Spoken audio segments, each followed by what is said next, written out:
for today video besh. So for today's video, nakauwi na pala ako ng bahay mga besh no. At syempre si Manoy na naman ang magtrabaho mga besh no. Salitan lang talaga kami mga besh. O diba? So pagkalabas talaga ni Manoy mga besh, naglinis na ako diretso mga besh no. Total may oras pa naman ako mga besh. Linis-linis din pag may time duray. So, nilinisan ko yung mga laruan ng aking mga junakis mga besh kasi nga sobrang dami na nila mga besh. At hindi nila gusto na itapon namin mga besh no, pero iniunti-unti na namin tinapon ng iba mga besh oy. Kasi nga si Manoy napagod na din siya maglinis ng mga ganito mga besh. Ang liliit pa naman nila no. Lalo na si Doray mga besh. Ang tamad-tamad ko pa naman maglinis mga besh no. Buti na lang mabait si Manoy mga besh no at marunong maglinis sa bahay mga besh. O diba? Back up lang ako ni Manoy mga besh. So ayan, nag-vacuum na si Doray mga besh no. Minikus-mikus ko na lang yan mga besh no.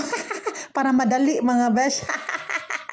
At ang isa kong anak mga besh, hindi siya nakapasok sa eskwelahan mga besh no. Kasi nga may sakit siya mga besh oy. Inuubo talaga siya mga besh. Tapos ilang araw na siya na hindi nakapasok mga besh no. Kaya nagtulong-tulong din siya sa akin mga besh oy. Ang bait-bait nito mga besh.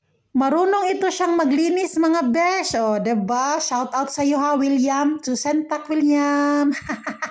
So, sa nakikita nyo mga besh na nasa isang room lang sila mga besh no. Kasi nga yung bahay namin dito mga besh, 2 kwarto lang talaga siya mga besh no. At ito yung pinakamalaki na space mga besh. Kaya nilagay namin sila dito mga besh oy. O diba? Okay na yan oy. Total, lalaki naman silang 2 no. At kung umabot ka sa video na to mga besh, please comment down below mga besh kung taga saan ka mga besh no. Baka kapitbahay lang tayo mga besh no. So, ito na yung kinalabasan mga besh oy. O, diba? Ang isa, nalinis na niya yung bed niya mga besh no. Pero ito, sa maliit tong mga besh. O, diba? Tapos, linis-linis din sa bintana mga besh. O, diba? Si Junakis, na bored na siya mga besh. O, diba? So, that's all for today's video mga besh. Hopefully, nag-enjoy ka sa aking mini vlog mga besh. See you again on my next vlog.